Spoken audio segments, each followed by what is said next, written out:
Sir Mohan Babu Shantiniketan college కి అంటే యూనివర్సిటీకి స్టూడెంట్స్ పైన దాడి చేపిస్తున్నారు మోహన్ బాబు, అది కూడా ఆయన సొంత బౌన్సర్స్ తో అని చెప్పేసి ఒక వార్త వస్తుంది. అసలు ఎందుకు సార్ స్టూడెంట్స్ పైనే అంటే దాడి చేపించేంత అవసరం ఏమొచ్చిందంటారు? ఒకటి అతని యాటిట్యూడ్, అది సినిమాలోనే వెళ్ళను కలిగిన బయట కూడా వెళ్ళనే in the name of discipline అని చెప్పేసి నా దగ్గర ఆషామాషిగా ఉండదు ఏంటి ఇవన్నీ ఎందుకు డబ్బులు దొబ్బడానికి. మోహన్ బాబు ఒకటే కాదు, విద్యా సంస్థల్లో అందరూ కూడా లూటింగ్, డబ్బులు ఇచ్చేయడమే వాళ్ళ యొక్క లక్షణం, వాళ్ళ యొక్క ధ్యేయం కూడా. కానీ కొంతమంది ఇలా చేయరు. నేను మొన్న ఒకసారి చెప్పాను, ఒక మన సుకుమార్ చదువుకున్నాడు కాలేజ్, ఆదిత్య కాలేజ్ చెప్పారు కదా, వాళ్ళు అలా కాదు, వాళ్ళ యొక్క అందులో జాయిన్ అయితే హాస్టల్ ఫ్రీ అని పెట్టారు. అది దీనికి 4 రెట్లు ఉంటుంది కాకినాడలో.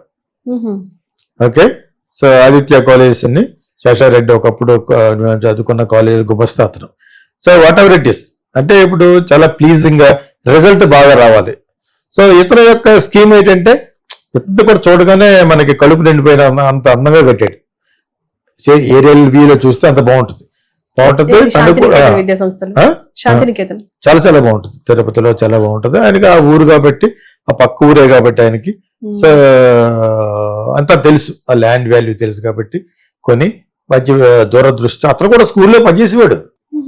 తర్వాత Naidu is physical director Madras లో ఎక్కడో డ్రిల్ మాస్టర్ అంటారు కదా మన భాషలోను. ఆ విధంగా తిరిగేవాడు పాండి బజార్లో. దాని తర్వాత ఇటు ఒడ్డు పొడుగు బాగుంటాడు, మంచి ముక్కు అందం కాబట్టి సినిమాలో రావాలని కోరుకుంటే అలా మెల్లిగా ట్రై చేసుకుంటూ పాండి బజార్లో ఒక హోటల్ ఉంటుంది బృందావనం, ఆ పక్కన ఫ్లాట్లో ఉండేవాడు టీ నగర్లో. ఇతను హనుమాన్ ప్రసాద్, నాకు ఆ రోజుల్లో అడుసుపిల్లి గోపాలకృష్ణ అని రాఘవేంద్రరావు గారిని ఇంట్రడ్యూస్ చేసిన ప్రొడ్యూసర్లు. వాళ్ళ కొంచెం తెలిసి నాకు వాళ్ళ ఆఫీస్కి అప్పుడప్పుడు సరదాగా రమ్మంటే నేను మెడ్రాస్ క్రిస్టియన్ కాలేజ్ వెళ్ళేవాడిని.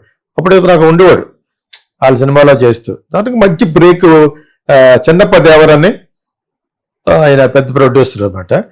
సో ఆయన సినిమాల్లో పొట్టేలు పున్నమ్మ అనే సినిమాతోటి బాగా ఇయర్స్ బేట్. సో బాగానే పైకి వచ్చాడు, కాట్లు పోట్లు పడ్డాడు. అతని క్యారెక్టర్ అప్పటికి ఇప్పటికి కూడా లోపల మంచోడో చెడ్డోడో తెలియగానే బయట కొంచెం రౌడీ టైప్ లో బిహేవ్ చేయడం అనేది అతనికి బ్యాడ్ అయిపోయింది. మంచి నటుడు, నేను చాలాసార్లు చెప్తూ ఉంటాను, మంచి నటుడు. కావాలని చిరంజీవితో పోటీ పెట్టుకోవడం, ఇటువంటి కొన్ని నాన్ సెన్స్ పనులు మనకు వేస్ట్ అయిందండి, టైం వేస్ట్. సో అవన్నీ పక్కన పెడితే ఈ కాలేజెస్ని మెడికల్ కాలేజ్ ఒకటి, ఇంజనీరింగ్ కాలేజ్ ఒకటి, అలా అన్ని సెగ్మెంట్లను కాలేజ్ పెట్టుకుంటూ ఒక యూనివర్సిటీ స్టేటస్ తెచ్చేసుకున్నాడు. It deserves. మరి తల్లిదండ్రులు మీరు ఇటువంటి జరుగుతున్నప్పుడు మీరు ఎందుకు చేర్పించారు అని క్వశ్చన్ వేస్తే ఈ క్వశ్చనే ఉండదు అసలు. అంటే ఇప్పుడు చాలా కాలం తర్వాత సోషల్ మీడియా ఉంది కాబట్టి మేము క్వశ్చన్ చేస్తామని అని ఒకడు అంటే తప్పితే, సో మోహన్ బాబు ఉండేవాడు, ఎవరు పడితే చెప్పుకుంటూ ఉంటారు అక్కడ. దుర్బాబుకి వెళ్ళి తలకాయ నొప్పి దానికి ఫీజు దీనికి ఫీజు కట్టమంటాడు. డోంట్ జాయిన్ అవ్వాలనుకున్నప్పుడు you have to risk it. మొత్తం అంతా మోహన్ బాబు మీద గంటి కడదాం మనం. అతని యాటిట్యూడ్ అది. ఇప్పుడు ఒక బస్సులో వెళ్తూ ఉంటారట, ఒక 100 బస్సులు ఏదో ఉంటాయి. ఆ బస్సులో డే స్కాలర్స్ అంటే బయట నుంచి వచ్చేవాళ్ళు డే స్కాలర్స్, హాస్టలర్స్ అంటారు కదా. ఈ డే స్కాలర్స్కు ఏంటి అక్కడికి వెళ్తే అక్కడే భోజనం చేయలేదట, వాళ్ళ హాస్టల్లో జబ్బులు కట్టి తినాలట. అదొకటి అట్రాసిటీ. ఎవరికంటే క్యారేజ్ పట్టు రావచ్చు. ఇంకోటి ఏమైనా క్యాంటీన్ ఉండదు, క్యాంటీన్లో డబ్బులు కొనుక్కుంటాడు. కంపల్సరీగా అక్కడే నెలవారీ తినాలంటే వెళ్తుంటే అదొకటి. తర్వాత బస్సులో ఫెసిలిటీ ఉండదట.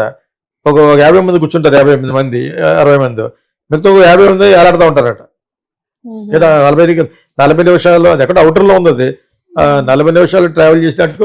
ఇవన్నీ కూడా తెలిసినప్పుడు నెక్స్ట్ జాయిన్ అవ్వకూడదు. మీరు ఎక్కడెక్కడైతే కంప్లైంట్ చేయాలి, టెక్నికల్ ఇన్స్టిట్యూట్ ఉంటాయన్నమాట, వాటికి ఆథరైజ్డ్గా ఉండే ఈ ఆర్గనైజేషన్ ఉంటాయి, అక్కడ అప్లై చేయాలి. అప్లై చేసి ఇక్కడ ఎటువంటి అట్రాసిటీస్ ఎవరితో బౌన్సర్లను పెట్టి బెదిరించి కుర్రోళ్ళని కొట్టి తర్వాత వచ్చే పేరెంట్స్ని కూడా వెనక్కి గెట్టేసి ఆ టైప్లో ఇవన్నీ అట్రాసిటీస్. ఇవన్నీ తెలిసి ఎందుకు జాయిన్ అవుతున్నారంటాను నేను. ఇప్పుడు అతనికి యూనివర్సిటీ స్టేటస్ ఉంచాలా తీసేయాలా అనేది అగైన్ సుప్రీంకోర్టు వీళ్ళు అక్కడ వరకు వెళ్తారు, వెళ్ళాలి కూడా. నిజంగా అట్రాసిటీ జరుగుతుంటే you get that has to be cancelled. అలా చాలా మంది చేస్తారు. యూనివర్సిటీ అటు వాడు అతను ఎంత తెలివితేటలు చేసుకున్నాడంటే ఇక్కడ వచ్చే గవర్నర్ని అక్కడ ఉన్న అవన్నీ ఇన్ఫ్లుయెన్స్ చేసి చేయించుకోవడం అని బాగా తెలుసు, ఎవడన్నా చేస్తాడు. చైతన్య వాళ్ళు యుఎస్ నుంచి వచ్చి ఇక్కడ బిఆర్ రావేదో అంటారు ఆయన, ఎక్కడ ఖాళీ దొరికితే అక్కడ తీసుకోవడం స్కూల్ పెట్టాడు. ఏముంటుంది, చెప్పేవాళ్ళు లేరు, ఫ్యాకల్టీ ఉంటారు మంచోళ్ళు. ఉన్న చైతన్య బ్రాండ్ మీద అదే నారాయణ ఓరో పెట్టేసుకుంటూ పోతాడు. అతనికి ఒక 50 మంది ఉంటారు పిల్లలు, అదొకటి అయిపోద్ది. దానికి మనం ఏం చేయలేము దానికి. ఓకే, ఎవడు గోలాడిది ఇక్కడ. ఇందా చెప్పారు కదా, life is one time offer అని. వన్ టైం ఆఫర్లో ఎవడు ఇష్టపడి చేసుకుంటూ ఉంటాడు. స్కూల్ అంత ప్రాఫిటబుల్ ప్రపంచంలో ఏది లేదు. విద్య అనేది గొప్ప బిజినెస్. ఇప్పుడేంటి ఎప్పటి నుంచో ఏం చదువుకున్నప్పటి నుంచి కూడా హాస్టల్ పెట్టి మంచి ఇలా పెడతారనేటప్పటికి పేరెంట్స్ తీసుకెళ్ళిపోయారు. దాని చేత అప్పటికిప్పుడు చాలా తేడా ఉంది. ఇప్పుడు బాగా కమర్షియల్ అయిపోయింది. ఏం చూపిస్తారు ముందు, ఇక ఈ ఫస్ట్ ర్యాంకులు 50, ఈ ర్యాంకులు 50, అటు ఇలాగ అయిపోయాడు, ఇటు ఐఏఎస్కి వెళ్ళాడు అని చెప్తూ ఉంటారు. చెప్పిన తర్వాత అలా కాకపోయినా కూడా స్కూలు అంబియన్స్ పడిపోతారు. కట్టడం చూస్తూ ఉంటారు కదా, చాలా బాగుంటుంది అది యాక్చువల్గా. ఆ ఫెసిలిటీస్ ఇస్తూ అతను పెట్టిన కండిషన్లు మంచివి కాదని కొంతమంది పేరెంట్స్ క్లెయిమ్ చేస్తున్నారు. ఎలా చేస్తారు, డే స్కాలర్స్ని వాళ్ళు ఇష్టం వచ్చినట్టు భోజనం చేయడం వాళ్ళు కానీ నీ హాస్టల్ ఎందుకు చేస్తారు అని అంటారు. మానే అని అలా రాతాం అండ్ అక్కడే తినాలి, అక్కడే కట్టాలి. మళ్ళీ మాడితే ఈ ఖాళీగా ఉన్నవాళ్ళు ఉంటారు జిమ్లో బాడీలు పెంచుకుని, వాళ్ళందరినీ బౌన్సర్ల కింద పెట్టి నువ్వు ఈజే అంటే చేస్తారు. డబ్బులు ఇస్తే ఎవరు చేయడం, ఉద్యోగం ఇస్తేనే.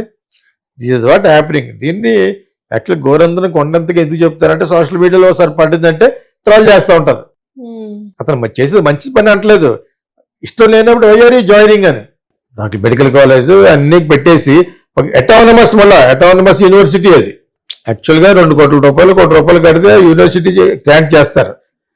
అందులో మళ్ళీ యూజీసీ అని అంటారు కదా, శాలరీస్ కింద రావాలంటే కొన్ని అవన్నీ కూడా వేళ మీద చేసేసుకోవాలి.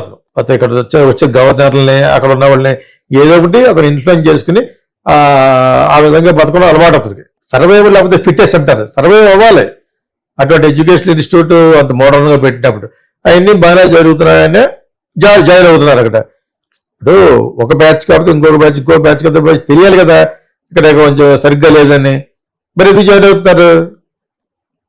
నా క్వశ్చన్ $1 million క్వశ్చన్ అది ఒకటే. Why are you people are joining when you know since last ఇప్పుడు పెట్టి 25 years పైన అయిపోయింది అది పెట్టి. అంచెలంచెలుగా అప్పటి నుంచి కూడా బాగానే అతను స్కూల్ అనుభవం బాగుంది. అతనికి స్కూల్ అనే అనుభవం చాలా బాగుంది. బయట గో గెటర్ అంటారు అనమాట, ఎలాగెలా పనులు చేయించుకోవాలో బాగా తెలిసిన వ్యక్తి, భర్తగా నేర్చిన వ్యక్తి, అబద్ధాన్ని కూడా నిజంగా మాట్లాడగల వ్యక్తి. సో అంచేత ఏమో అబద్ధాన్ని నిజం మాట్లాడాలంటే ఎవరు వాడతారు, బిజినెస్ పీపుల్ వాడతారు కదా. ఇప్పుడు సో చంద్రబాబు నాయుడు చేత కట్టాడు, అతను దగ్గర రానివ్వలేదు, హెరిటేజ్ లో పెట్టాడు, దగ్గర రానివ్వలేదు. అది స్కూల్ మీద మెయిన్ కాన్సన్ట్రేట్ చేశాడు. ఇక్కడ పెట్టారు, అది క్లిక్ అవ్వలేదు. ఇక్కడ కూడా మంచి కాన్సెప్ట్ లో పెట్టారు, హైఫై స్కూల్ పెట్టారు ఇక్కడ వాళ్ళ అబ్బాయిలను. అది డిడ్ నాట్ క్లిక్ అనుకుంటుంది. అది suppose to be international school అది. సో మన ఆర్కిడ్స్ ఉంటుంది అలా పెట్టారు. అది క్లిక్ అవ్వలేదని విన్నాను నేను. ఒకసారి క్లిక్ అవ్వవచ్చు, but because it's metropolitan city కాబట్టి అక్కడ అంటే కొన్ని వందల విలేజెస్ కి మధ్యలో ఉన్న school. Here it is not that easy to get on, because ఇక్కడ ఇంకా మంచి మంచి స్కూల్స్ ఉన్నాయి. సో వాళ్ళ ఇంటి పక్కనే ఉంది కాబట్టి ఢిల్లీ పబ్లిక్ స్కూల్ ఉంది, ఆర్కిడ్స్ ఉంది, అన్ని ఇంటర్నేషనల్ స్కూల్స్ మెయింటైన్ చేయడం అనేది that is a different game. అది that's a very difficult way of ఇదనమాట. ఫ్యాకల్టీ కావాలి, వాళ్ళతో మంచి స్కూలే కానీ బట్ వీటంత మంచివి కాదు. ఇక్కడ ఆర్కిడ్స్ అన్నీ ఉన్నాయి కదా, అలాగా అటు మంచి అంత అది కాదు. అయినా కూడా అక్కడ బిల్డింగ్లు ఆ యొక్క హంగుతోటి పడిపోయారు. చెప్తున్నారు ఒక 1000 మందిలో 2000 మంది పేరెంట్స్ లో ఒకళ్ళిద్దరు బయట చెప్తున్నారు. మరి మిగతా వాళ్ళందరూ నాట్ కోఆపరేటింగ్.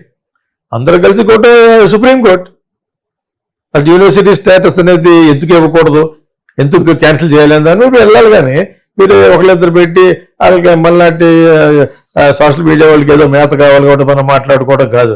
అథెంటిక్ గా they should go and ask for justice.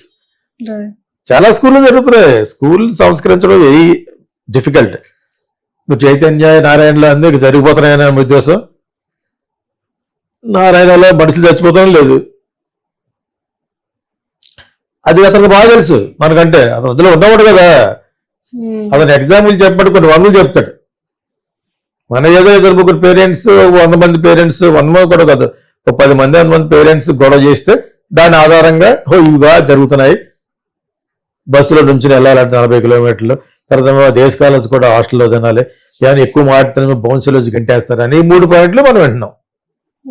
What yes education ఎవరు చెప్పట్లేదా? ఎడ్యుకేషన్ ఇది బాగా చెప్పట్లేదు, వాడు వేస్ట్ ఫెలో. వాళ్ళు కూడా కొంతమంది స్టాఫ్ మారేశారట, శాలరీ సరిగ్గా ఒక శాలరీ ఇచ్చి యూజీసీలు ఎక్కువ శాలరీ వస్తుంది, చేరినప్పుడు పెట్టించుకుంటారు సంతకం. నీకు ₹1,00,000 శాలరీ అంటే మేము 35,000 ఇస్తాం, ఆ 75,000 తీసుకుంటారు, 60,000. చాలా స్కూల్లో జరుగుతూ ఉంటుంది. వాళ్ళకి ఒక స్టేటస్ వచ్చిన తర్వాత ఇంత శాలరీ అని వస్తుంది, అందులో సగం గవర్నమెంట్ డబ్బు ఉంటుంది. సో వాడికి 35,000 ఇస్తారు, 1,00,000 రాసుకుంటారు, ఇతని మీద వచ్చిన డబ్బులు వీళ్ళు తీసుకుంటారు. Many schools are doing this. ఒకరికి 25,000 ఉంటుంది లెక్చరర్స్. సో ఇటువంటి చాలా జరుగుతున్నాయి. ఇవన్నీ బయట పెట్టి మీరు ఏమన్నా చేయగలిగి అది మన స్టూడెంట్లకు కూడా హోల్సేల్గా పనిచేస్తే పర్లేదు. స్టూడెంట్స్ బ్రహ్మాండమైన రిజల్ట్ వస్తూ మీరు ఎన్ని చేసినా కూడా వేస్ట్ అవుతుంది. మనం అక్కడ ఉన్న వాళ్ళకి చాలా మందికి ఉజ్వల భవిష్యత్తు వచ్చింది అనుకోండి, what else they can do it. మీరు చేర్పించడం మానేయాలి. మీరు అక్కడ చేరి కావాలని కోరి అక్కడ చేర్పించిన తర్వాత వాళ్ళు ఏం చెప్తే వినాలి మరి. That is what I understand. మేము చదువుకున్న స్కూల్స్లో we never use to talk back. ఎలా వాడదాం? నేను ఒక స్కూల్లో ఎగ్జామ్ చెప్తాను, నా కొడుక్కి మరి అన్ని పెడతా, ఎగ్స్ అన్ని ఇస్తారంటే, అందుకే అలాగే ఇస్తారు, నీ కొడుకు సపరేట్గా ఇస్తారా అంటే, మా ఫాదర్ ఊర్లో అన్ని ఒక మిలిటరీ భోజన హోటల్లో ఒక 2 monthsకి నాకు కొనేసి ఇచ్చారు. ఇటువంటి ఫాదర్ హోటల్ కార్డు టికెట్స్. నేను ఇప్పుడు చదువుకుంటే ఎంత స్వార్థపడేట అలా అంటే, అక్కడ భోజనం వదిలేసి నాకు ఎప్పుడు పడితే అక్కడికి నడుచుకుంటూ వెళ్ళిపోయి తినేయచ్చు. అక్కడ అరిటాకులో మంచి బట్టడం గిట్టడం అని అనమాట. అలా కొనిచ్చి వెళ్ళిపోయాను. మీకు అర్థమైనప్పుడు అంత పొజిటివ్గా ఉండకూడదు. చదువుకున్నప్పుడు చదువుకున్నట్టుగానే ఉండాలి, ఆ కష్టాలే పడాలి యాక్చువల్గాను. మీకు అర్థమైనప్పుడు అది చేసినది గొప్పని అని చెప్పట్లేదు. మేము బట్టి రోజు ఇంకా ఇంట్లో హాస్టల్ ఏం పెడతారో చెప్పలేదు. క్లాస్లో మెట్రిక్ ఎగ్జామ్స్ 2-3 నెలలు ఉన్నాయనగా మా ఫాదర్ చేసిన పని అది. ఇప్పుడు తలుచుకుంటే ఒక రకంగా ఉంది. Did I do like that to my son? No. మా సన్ అసలు నేను అసలు పట్టించేయగలదు. మై వైఫ్ ఓన్లీ, నువ్వు రావద్దు, అదొక గొడవ పెడతాను అనమాట. లైలా కాలేజ్కి అక్కడ కాలేజ్ లెవెల్లో కూడా స్ట్రిక్ట్గా ఉంటారు.